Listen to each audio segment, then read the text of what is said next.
it's me, Elias, and welcome to KidBits. Have you ever forgotten your homework? I sure did. And what do we do in order not to forget our homework? Well, we write it down, right? So whenever we write it down, we can check the note, and then we are reminded to do our homework.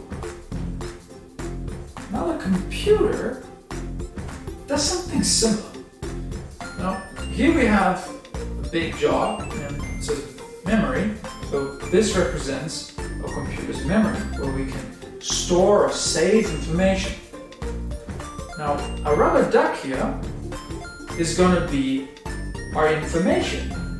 So this could also represent a file or a photo. Something that you find on a computer, like you find photos, you find movies, you find games, many different things. All these things can be stored on a computer. So this is our information. We want to save it on a computer. So we put it in memory. Now, but how does the computer know where to find this rubber duck?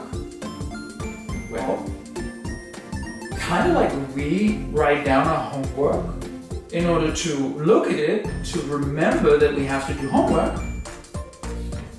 the computer uses something called a variable. Now, a variable is basically like a note, right?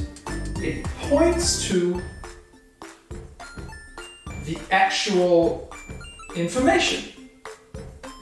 And so if we want to get our information, we just tell the computer, get us rubber duck, he looks at the note and retrieves the information for us.